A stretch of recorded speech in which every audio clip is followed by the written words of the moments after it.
viewers, and welcome to yet another Auschidys Trash Show. And as I told you earlier, we'll be moving to different places. Yeah, so today we are somewhere in Lavington, a place called Nairobi Early Intervention Center. And as always, accompanied by one Mr. Martin. By now you know him. I will allow him to say hello to you. Hello our viewers, I hope you had a good one.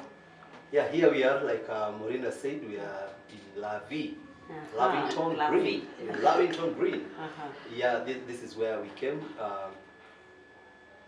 Nairobi, you said Nairobi Early Intervention Center, yes. Where we came to learn about, of course, the needs of a special child, the education needs more so. Yeah, and we are happy to be here. Yes, thank you. Wow, thank you for that. And so viewers, we have the director of this center, a wonderful, amazing lady. She goes by the name Hilda Kajuju. Thank you very much for allowing us to come to the center. Asante. Thank you very much. And so we'll ask you to probably introduce yourself to the show. Karibuni to the Nairobi Early Intervention Center.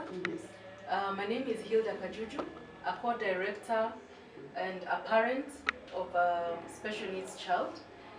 So the Nairobi Early Intervention Center was formed in 2017. And it was through the need, it's actually a group of special needs parents and special needs educators. Yes. We came together so that we're able to offer our children quality education and quality therapies. Yes. Because we figured that you need to expose your child to about 20 to 25 hours a week of therapies for them to show some improvement. Yes. So it's mostly, we deal with mostly autistic children, but even those with a few other disabilities, we're able to work with them. But mostly it's an autism center. Oh, wow. Yes. Oh, yes, Karibuni. Asante. Okay. Like how many students you have? We currently have 25 children. 25. We also offer boarding facilities. So 5 of those, yes, we do. You have a boarding facility? Yes, we do. Cool. So 5 of those are the boarders, and 20 are day scholars. Okay. Yes. All affected intellectually? Yes, all have are on the autism spectrum. Are on the autism? Yes. Oh, okay. Yes. Which ages? So we work with children from 3.5 years up to all the way to currently 20. I think there's 30-year-old. Yeah, so we have that age group. Okay. But most of them are between 4 to 14. That's where the bulk of our students are in. Yes. Mostly what we do is early intervention. Yes. We ensure that the children are again exposed to the 25 hours of therapies, meaning we combine the therapies, that is sensory integration, occupational therapy, physiotherapy, with the academic aspect of it, to give it a full and bold and what would I call it? System that now works together like a well-oiled machine to be able now for these children, an holistic approach for that matter. Yes. So basically we have some of the things that we offer.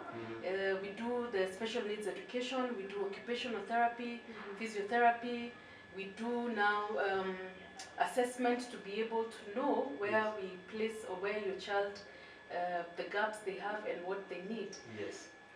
The educational screening and evaluation. Yes. Then brain gym activities, picture exchange programs.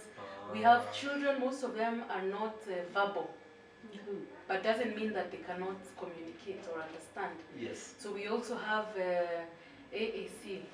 What is that? It's an alternative way of communication. So they use like devices where they key in, like you ask questions, they're able to key in and give you the answers. Meaning, of course, they already understand what you're talking about. Yes. And then they now give you the responses, not verbally, but then using that assistive device.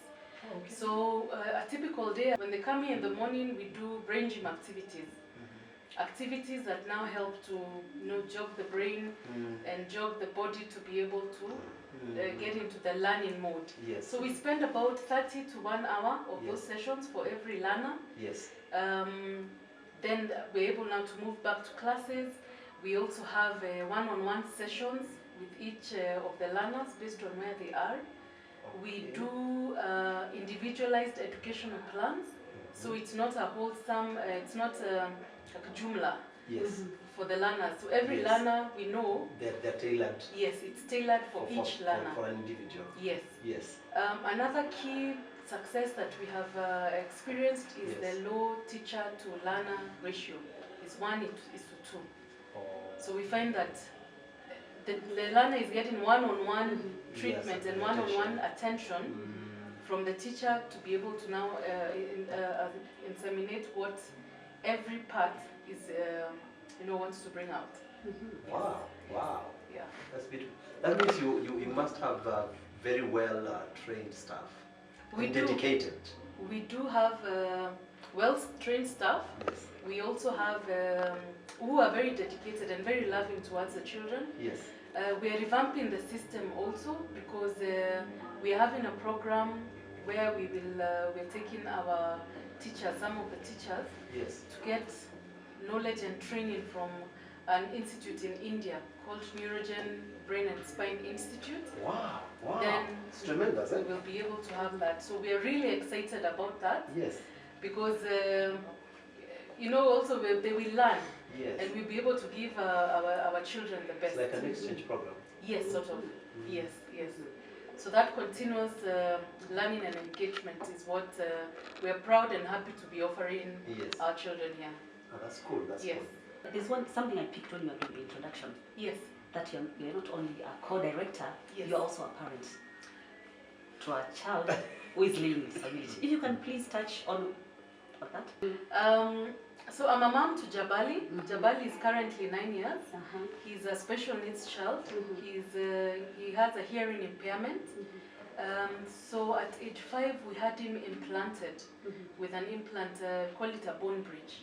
It's more or less like a cochlear implant, but it's now a bone bridge that enables the sound to come in into his brain to be processed. So I'll give you a bit about Jabali. He was born with ear microtia, that is ear deformity on his left side. It means the outer ear and a bit of the middle ear did not form properly. Okay. Yes. Now because of that, he couldn't have put on a hearing aid or any other aid. It had to be an implant that is implanted into his skull that brings in the sound, has a magnet, then an outer device that brings in now the ear, the sound to the ear. Then he's able to learn. Yes. So because we did it at around 5 years, he had a lot of delays. You find that because the child starts hearing even from the womb as early as 1 year, 2 years, 3 years, they're all getting the sounds and processing and able to talk. Yes. But I'm just so happy right now that he has speech, though not 100%, he's getting there. Yes. He can learn in class. He's one of the students here. Wow. He can learn in class and get the academic bit, activities of daily living, and just being able to interact with his environment, which was a very, very big challenge previously. The other directors also have children who have different challenges? Yes, we do. So what made you come up with the idea of having a school? What were some of the gaps that you saw as parents now that you came with this center? Thank you for that question. Some of the gaps, in fact, that model works very well because we have walked the walk. We know the pain that we get. Some of the therapies and some of the help being out of reach for us as parents. And then you find that we would get some of the interventions elsewhere. Then you come back to, like you take your child back home. So you find that you waste a lot of time on the road, a lot of resources which you may not have because it's quite intensive for you to be able to get some meaningful changes, you also need to really sacrifice your time, your effort, your resources as well. A lot of that goes now to ensure that the child is getting the help they need. So we thought, why not have a center that is all-inclusive, that we can get all that under one roof. In fact, when we started that, I sort of rested, because I knew now my child and even the rest of the director's children are getting the help they need. Actually, we started now with our kids. They're the first, they're the pioneers. So for a while, we were only just teaching our children, and we saw tremendous improvement. And then we also now had parents, you know, to talk to people who are asking, who already know that you're a special needs parent. What are you doing to your children? They seem to have improved. What help can we get? So now that's how we came about. Wow. Yes. Maureen, I'm loving this concept. And I think this is a concept that many parents need to adopt and learn from their locality. They have demonstrated that it is doable. If parents, affected parents would come together because they know what they are looking for, they have a commonness, and they come up with such an initiative for their children and beyond, even for other parents. I think from every county, so to speak, or sub-county, if you could have that initiative of parents coming together and doing this, Hilda, I think you guys, you are doing very well. I'm so proud of you. Thank you. This is something that personally I have taken home positively, and learning so much and getting inspired. Yes. You're doing a commendable job. Asante sana. And actually my question was intentional. Why? Because I wanted the viewer to hear that they don't need to hop from one place to another, looking for probably an occupational therapist, looking, I don't know, for what other specialists. Yes. For me, if the parents can know that there's this center that exists, some in Nairobi, whereby if you come, you get everything under one roof. So yeah, that's why I was going. So I think it is a very commendable job. Yeah, it's a commendable job. Yes, it saves time on the parents' side, you know, and also for the child, they're able to settle in very easily. You know, with everything, with all the therapies, with all the specialists, and also the education, the academic side under one roof. Exactly. Brilliant idea. Yes. I would love to invite you when we're in session to be able to now see firsthand what the children are going through, how they are learning, the materials and different aspects of the learning that we include in their their education. It would really, really go a long way, so that you also put now the picture, the words, the picture you've created now into action. I would love to do that more. We would love to do that. We will definitely come back and do a repeat show. If you allow us, we can see what the students are doing, and then we spend a little more time with them. And then feature, so that our viewer also can have a good experience in seeing what you guys are doing, because I think so far so good. Apart from our own stories, we also have parents who have actually seen the improvements in their children. Because now what happens is that we found that now the hours of intensive therapy is what lacks actually in other facilities. So it's not. It has to be, you have to do it consciously, and now time and resources may not be on your side as a parent. So if you're able to now get all that here, and very involved parents back home, then we have a win-win situation for the learner, for the child, and they're the good citizens of the world. Absolutely. Taking you back, for the benefit of the viewer to know, because people are listening and watching us from all over the country. How difficult was it for you to have this establishment starting with? Is it difficult for the government? Is the government helping you start up this, or it's a tedious process? Just in case some parents out there want to start this. It's an involving process. We don't get any help from the government. Being a private entity, then they feel they should not, they don't put in any resource or anything towards going to that. So we had to just go back to our pockets We had a fundraiser as well to be able now to have like the therapy room in place. So it's a selfless act, really. I would say. Yes. It's more of a selfless and a lot of resources go into it. But then when you see the outcome, like when you see the fruit, the fruit of what you're putting in, you're actually very happy that it's very inspiring. It's very inspiring. And it's not, we don't look at it as a business venture per se. No. It's not one of those things you're saying that I'm getting in to be able to get X amount. No, with these kind of things you don't. No, no. Because we also offer some sponsorships and scholarships to children whose parents may not may not manage. Yes. Oh, that's great. So we also offering back to the society. It's just not for us for personal gain. We also have that we work with. Yes. Cool. That's cool. So in future we may have partners who actually are willing to sponsor children. Yes. Who are in the villages or in different places who may not afford to have their children go through the kind of interventions that we do. Now at least be incorporated in the school. On that one, we'll definitely work together. Yes. Tell me. I am excited. So to start up this, you have to register with which ministry in Kenya? Is it the Ministry of Education or you started where? We've registered as a community-based organization. Okay. We also bought into a school, an existing entity that was ongoing. So they had learners with special needs.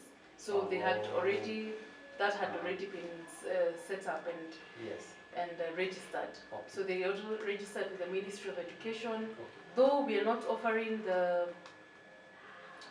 curriculum from the Ministry of Education, no, we are not offering that. Ours is more like we have put in different systems, like a bit of Waldorf system, a bit of Montessori, a bit of now into that what I call the individualized education plan. Yes. Such that you're getting wholesome knowledge. Yes. And for those children who are ready for transition, transition now to the different systems. So as a parent, then you would tell us, I would like my child to transition to the IGCSE system, to CBC system, to whatever other system that there is. You've had that? We've had that, yes. Who are also doing quite well in that's what I wanted to ask. In other systems, yes. So you still follow up to see their progress? Yes, we follow up. Yes. We encourage them to come for holiday tuition when we close school, so that also we see how are you faring from where we left off. We also support that learner get a shadow teacher, so that because they need a lot of help, even when they go to the normal system. Yes. They need some help from like a shadow teacher who understands what you have been doing with this child. You are in a very critical stage. Yes. Of infancy, if I may say. That is where you form, and then you hand over to the other systems. Yes. From here, right? Yes. So you're in the formation period. So in the, I'd call it that is why it is an early intervention. Early intervention. Yes. Just to intervene, then you will so to be able to now put in all the work that is needed for this learner to thrive in now the rest of the education system. Yes. Our parents, mumesikia, for early intervention, and I'm going to repeat this, for early intervention, don't keep your child, if you are around Nairobi, or even if you are out of Nairobi, Nairobi Early Intervention Center, they have boarding facilities. Don't keep your child at home, not knowing where to bring them. Bring them here. We have visited, we have seen what they are doing, their commitment is on another level. Bring your child here for formation stages. So parents, you heard for yourself. This is a place that you need to bring your child for early intervention, Nairobi Early Intervention Center in Nambaseli.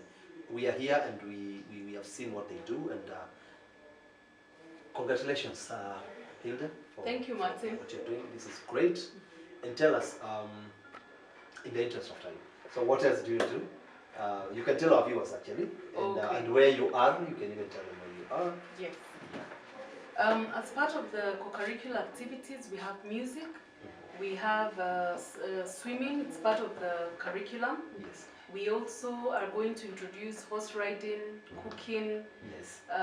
knitting has also wonderful. been found to give very good results, because you have concentration, imagination, creativity, and many others that we will keep introducing to the school. Yes. Yes. So you're most welcome.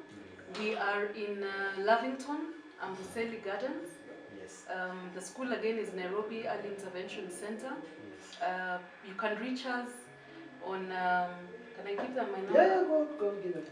0727 158844. That's my number for Hilda. Yeah.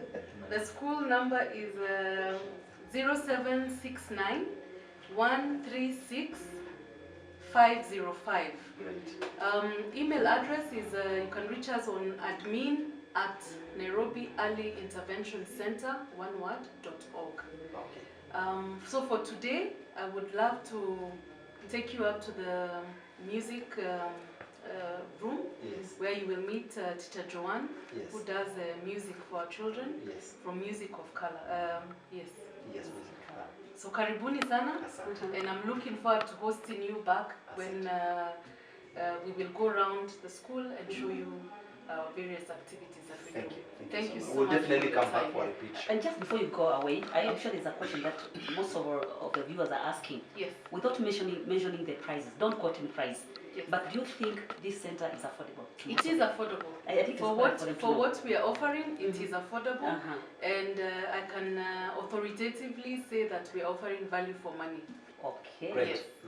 I love that. Yeah. Thank you. And for now, we're going for a short break. We'll be right back.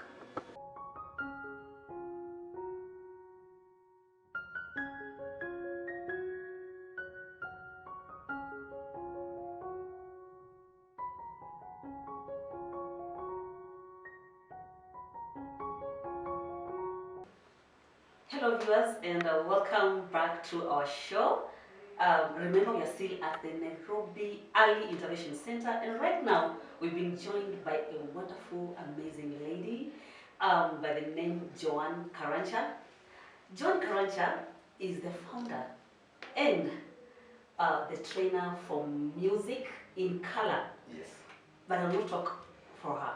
I'll let her introduce herself and tell you more about herself. Welcome so much, Joan. Thank you. Thank you so much. So, Music in Color is a program that focuses on the science of music and how the music affects the brain. Yes. So we use the science of music to aid in the development of children with special needs. Repeat that. You use music, the science of music. The science of music. Yes, and how it aids in the development of the special child. Yes. Or a child with special needs. Yes. Because there's this misconception that music is just art. In fact, music is a lot of science, and the art is just the aesthetic part of it, the beauty part of it. But there's a lot of science, there's a lot of math in music. But the name Music in Color actually comes from the fact that music has another aspect that we don't see, and that is the color aspect. So we hear music, but every sound has a color attached to it. Is it? So we should see. Yes, yes. But only a few people in the world, around 5% of the population, can actually see sound. They are called synesthesias. When they hear sound, they can see the color that it produces. Yes. Interesting. Yeah. Quite interesting. Because actually I was coming to why the music in color. It caught my attention. Music in color. That's where it comes from. Yes. Yeah, so there's that percentage of people that do. And actually some of our special kids have that ability. Yes. So you'll hear a child, you'll see a child listening to music, and all of a sudden their face goes up and they start dancing around as if they're chasing something. That is the ability to see more aspects of sound than the regular person. Yeah, so that is where Music in Color came from. But it's also how we teach, in the fact that color is very, very important in how it grips the mind. That's why when a child is watching cartoon, they're so colorful. You know, the toy room, the toys are colorful, a nursery is colorful, because color attaches that, it calls to the attention of the mind. So when you're teaching, and when we are teaching our music, we always use color to teach and to help the mind remember, to help the mind also enjoy what it's doing. Yeah, so that's the birth of the word music in color. And so you said you're the one who came up with the concept, with the whole idea, the founder? Yes, yes. As young as you are. Thank you. How did that come up? You know? Around 10 years ago, I ran into my first child with special needs. A friend of mine were having coffee, and he told me I have a child with autism. So for the longest time, I've always been fascinated by music and how it affects the brain. I've always wanted to be a music therapist. So when he told me that he has a child with autism, I told him, give me a chance to work with him. I know how powerful music is. Give me a chance to work with him and let's see what he does. See? So we started, and you know, there are a lot of challenges in his concentration, in his focus, short concentration spans. Then I started wanting, because he was verbal, and he was, you know, he was very upbeat, and he loved cartoons. So as I'm teaching one of my regular children, he says, teacher, you know this piano is very boring. The notes are black and white. The piano is black and white. Why can't it be colorful? I wish you could paint over the keys. And right there I had an aha moment. Yes. So when I went back to the child I was teaching with autism, I decided to color the notes. So I would ask him, what color should we give letter C? And he would immediately tell me yellow. And I'd ask him why. Because Chuck. So Chuck is a cartoon character in Angry Birds who happens to be yellow. Yeah, so when he attached color yellow to the note. And so every time he was reading the note, if he saw yellow, he knew exactly what to play on the recorder, because that's the instrument we started with. So I'd ask him, A, what color do you want it to be? And he'd tell me red. Then he'd say Angry Bird. The Angry Bird in the cartoon is red. So he attached it like that. So every note, he gave a color that was meaningful to him. And even when we took breaks for long, like 3 months, we would come back and he didn't forget anything. Not one note. And he was reading the music, the score, and it was amazing. And it went from our classes being a struggle to being so much fun, and he would look forward to it. And one of the things he had is that he had a problem with his fine motor skills. His fingers were a bit stiff. So once we started learning the recorder, he would have to use one finger to open, close, and such. By the time we were going into almost 3 months of our lessons, his fingers would move very comfortably without any challenge at all. His focus increased. There were such good reports from his teacher. In school, they would say, I don't know what is happening, but still there's a change. There's such a huge change. And that for me was it. That for me was it. And I have never looked back since then. Quite interesting. Thank you, Joan, for the beautiful work that you're doing. I also noticed something, and I would really request you to touch on that. What is the simplicity about this musical? There's a lot of simplicity about it. Yeah. Is it by choice, or is there anything behind it? Yes, it is. It is very intentional. Yes. Because when you're beginning to teach a child with special needs, the one thing you want to do is try and rein in their focus. So have as little distractions around you as possible. Because their mind, and that's the beautiful thing about their mind, it's very fast. It picks up on things very fast. So if you have too much going on in the room, then your intention, or whatever it is you want to impart in the child, will not happen, because they're there. That's one thing. And then there's also, especially if it's just white, you want to have just one color, or a blend of very neutral, like a cool blue, like here, and white. If you have too much going on, then there are some children who have sensory sensitivities. So either the colors might come in too harshly and might cause them to react negatively. There is a child who went into one of some musicals that I knew, and it's beautiful. It had orange and a lot of wallpaper. It was beautiful to a regular person, but the minute the child entered, they screamed, like they just lost it and they rush outside. So you want, when the child enters, their mind has to calm down fast, and that's what you want your environment to be like. And it's why we only have one instrument. If you bring a special child in a room with too many instruments, you're excited. Because they love this. Now I see. Yes. So even that's why you have just the one instrument. Yes. They get overexcited, so they're here, they're there. they don't know what to do about it, and so they'll never be able to focus. To avoid distractions. Exactly. So just avoid distractions in your room. Make it as simple as possible, so that you're able to actually meet your objective, which is them to learn this instrument. After a while, you can have 3. After a child has gone through our music program for over a year, then even when you put them in a room with 3 instruments, they don't get distracted. Because the one instrument, they learn to focus on just the one. Yes. Which also brings on how we begin the instrument we start them on. We are very, very conscious on our first instrument, which is always the piano. Yes, very, very conscious. So you have others? You have others? Yes, they graduate from the piano, then they go to the violin, then they go to the guitar. They do another instruments. They do the drums. But we always start. So why are you starting with the piano? One, because I find it's the most difficult of all the instruments. That's one. 2, it's also the easiest to play. Any child, even as young as 3, can play this instrument. It's just, it's just your finger moving up and down. It's easy to manipulate it. Why I'm saying it's hard is because you now learn to play 2 hands, at the same time. You have to focus on 2 different staffs when you're reading the score, as opposed to other instruments. The guitar will just have 1 staff of music. The drum is just reading 1 staff. The violin is 1 staff. But the piano, you're reading 2 staffs. So when the mind of a child is able to do that, to differentiate the 2 staffs, to know when to command the right and the left, to do things differently, it translates into so much of that child's development. Yes. Yeah. So that is where we start with the piano, then we graduate them into the other instruments. Yes. So how long does it take for your programs? Or it depends on the number of instruments. Let's say for the piano, how long will a child take? It depends, one, on the child as an individual, the ability, the severity of the condition, the objectives that we need to meet with that child. So until they have met all the objectives on this instrument, they can't move on to the other next one. Yes. Wow. There's another question that I want to ask you. Do you only train the differently able children or even the regular kids?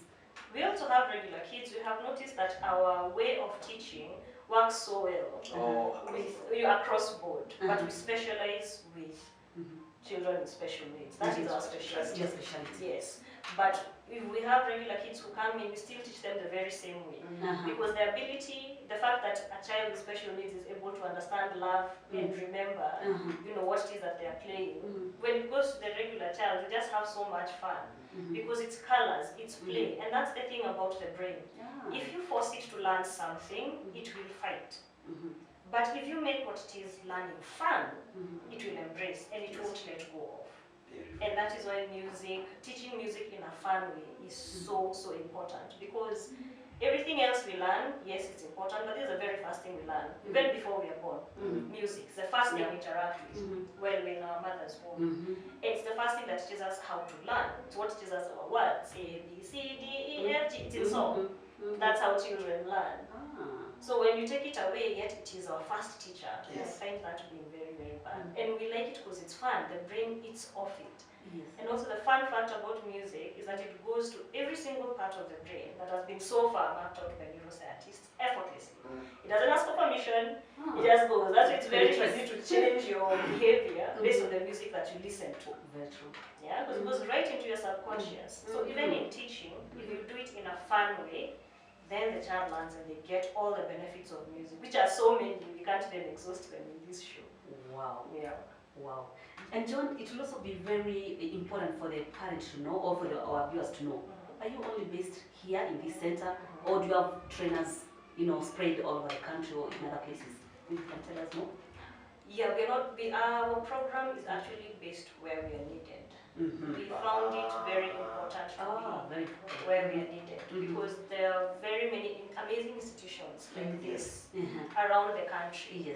And we know the importance of our program, and we saw having it in one central place. A parent in Thika might find it hard to get to the Westlands. a parent in Mombasa will find it hard to get me where I am. So what we do is that we go set up our program in institutions that are already existing, and we work with the children who are there. So if there are teachers, if the institution has started a music program or they want to start a music program, we come in, we set it up for them. If they have music teachers already, we train their music teachers and we leave them with the knowledge to continue the program. If they don't have the music teachers, we bring our own trained teachers to run the program. And what we do is that we always assess what is happening. Are they developing the right way? Whatever new materials we come with, we take to the school. So we form a long-lasting relationship with whichever institution that welcomes our program. Yes. Brilliant. Okay. And then that brings me to another place, John, that I would want you to maybe think about. We expect the children to be home for 2 months from the holidays according to the academic calendar. This program that you're doing, because I feel that it is very important. It can be very beneficial to the children when they are at home. Do you have anything for the holidays? We're starting holidays. Now it's time. Do you have anything for the children living with disability? Is their home, because 2 months is quite a long time. It's quite a long time. We are working on having 2 separate programs. One that involves the mothers, where they come in with their children, and we are trying to get awareness to mothers who have really young children. Because like the center that we're in now, it's an early intervention center, and it's very important for them to start their children on our program or on the programs that are in this center as early as possible. So we have mommy and me programs that we're going to have over the holiday, and then we're going to have another program that is now for the older children, where they're going to get to interact with the music. They're going to have dance sessions as well, because dance is also part of music and it's quite integral. So as Music in Color, we focus on all the facets of music that there are: dance, singing, listening, instrument playing, all of them. So yes, we're going to have holiday programs, and which we will share out as of next week on the venues and the dates and the timings and the charges to Great. Great. Please contact us. We are also very much interested to be part of it. You're doing an amazing job. Thank you. My question, I think this final question that I'll ask you. You know, we have to look at the realistic part of the aspect of life. And our children are growing. And when you teach them a skill like this, we also would love as parents to have the skill support them in terms of livelihood. Do you have a case whereby a child has come through your program and today they are using the skills that you imparted in their lives to make a living? After the training, is there a market out there, ready market for them? Are people embracing them? Are they giving them the opportunity to work or to do whatever you train them to do? Something that can come back and support them? So the one thing that we are very committed to as Music in Color is making sure that when our children transition, they're transitioning into something that helps them become independent individuals and members of the society. So what we have in our program is something called SNOP, S-N-O-P-P. Yes, that is a special, special needs optimized potential program. So we optimize the potential that we find in the children through the music. Because what learning this instrument does, that it just opens the brain up for so much more potential, not just, the playing. So those who become really good at playing the instrument, there's one who is actually plays the keyboard at a church in Kiambu, and is very, very good. In fact, he came to us having started that skill. So we just took him a step, just a few steps ahead. And the most wonderful thing about him is that he would be too bright for some of my teachers. He plays so well. My most talented teachers could not teach him, because we play a piece in all the keys, and they're like, I am not at the level that this young man is in. And that's the most amazing thing about him. So he actually plays at a church in Kiambu, and he's taken the choir of the church choir far. So Joan, with this amazing work that you're doing, where can people find you? So they can reach me directly on 0711 870 577, but they can also visit our social media page. Facebook is m.i.joan, mi.i.c_ke, Kenya. Instagram is the same, m.i.c_Kenya. And you can also visit our website, MIC, your Music in Color. You're going to find all our information there. You can book an appointment. We also do assessments, but mostly on just music, where it is that for them to start the music program, we do our own very own assessments, then we're able to recommend how to start off your child and also curate a program for them. Wow. Yes. Thank you very, very much for your time. You're welcome.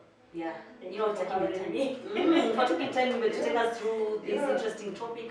We cannot take it for granted. We are really grateful. Yes, and I'm sure our viewers have benefited from the music in color. Music has color, guys. It has all colors. But you know, there's so much that we can talk about, Martin, and I don't think we'll be able to finish everything in this one episode. We have to come back. Yes, Joan, yes. There's so much that we are here to touch on. Yes. So Yes. we do have to do this again. Yes. Yes. Yeah. Absolutely. Teacher Joan, let me call you Teacher Joan. I want you to know that you're doing an amazing job. We are so proud of you. I want to speak on behalf of Auschidys Trust. I want to speak on behalf of the other parents who are blessed and praising children with special needs. We are so proud of what you're doing. God so bless you and continue doing the good work. We'll definitely come back for more. This is so educating and we'll absolutely come back. Yes. So thank you so much for having us today. Thank you. Yeah, thank you. So viewers, now we can close. We have come to the end of our program today. And as you've noticed, the last 2 weeks we've taken a different turn. Yes. Why so? Because we can't just be talking about problems, No. you know, hopelessness. We decided, at least for a change, let us show people some hope, give people some hope. Solution. And as I told you earlier, we are not commercial. So we are not trying to advertise anybody. What we're trying to do is to, you know, help the parents know where these facilities are. Yes. Very important. Yes. Because we notice, or we realize that many parents do not know where to take their children. Yes. And that's why we were to cover Teule. Yeah. That's why we are here today. Yes. In Lavington, Nairobi, Early Intervention Center. All we are trying to do, Martin, is to give people hope. Sure. That, yes, we are not saying that having a challenge is easy, no, but we're trying to show people that there are also other facilities, there are centers who can help you to manage the conditions. And as we said last time, viewing, you're doing. Subscribing. You are not. Please. This was your motto. Please, this bad motto, you know. About this time, John will tell them. Maybe John, tell these people, you know, when they watch this story and share. Yes. Imagine how many. Tunafikia watu wengi. Maze. There are people who are laughing. Tunakuja all the way maze. Kutoka ardhi mpaka lavi.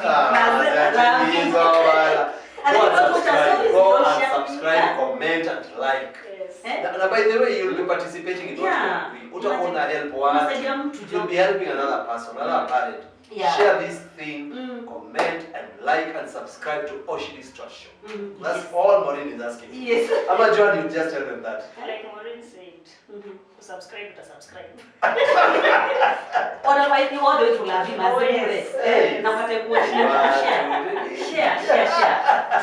We are trying to uplift each other. To say, Diane, even when we're covering this now, we're not even commercial. And you are trying to help a parent out there. Someone out there is stuck. Ambaye ajui nitapeleka mtoto wangu wapi, nitaanzia wapi, where do I go, who do I turn to? So if you watch these stories and they share to their friends, to their, you know, different groups, it's a good broadcast. God has blessed you. From the Auschidys desk, from the Auschidys Trust Show, we are off. But before we do that, we are going to leave you in the hands of Teacher Joan. Yes. Yeah, who is going to showcase something with one of our students.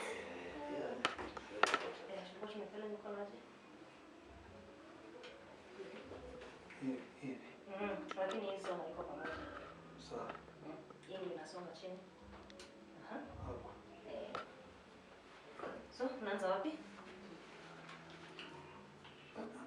Chini.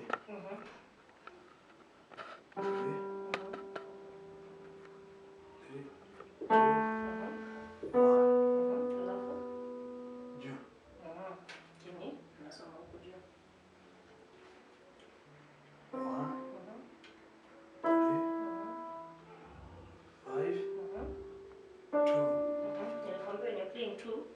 4 pamoja. 2 And 4 together pamoja. 2 and 4. Pamoja. Alafu hii 1. na 1 and 5. pamoja. 1 and 5. Pamoja. Tutacheza Chini. 3 2 chini. Juu. 1 yeah. juu. 1 3 5 And then this is 2 with 2 pamoja. 2 Yes, 2 na 2 na na 1. pamoja. Good. Then now continue. Juu 3 Mhm. 3 Chini ama juu? chini. Mhm. 3 Mhm. 2 1 Mhm. juu. Good. 1 Mhm. 3 5 Mhm. Then you're here, so you play 2 and 2 and 4 pamoja. 2 Pamoja Tony. Very good. Then 1 and and 5 pamoja. chini. 5 ya chini, 1 ya juu pamoja. 1 ya juu 5 ya chini. hivi. Good. Now endelea. 5 ya juu. Mhm. 5 3 Mhm. 1 Mhm. 2 Tuna 2 na 2 na 4 pamoja. 2 na 4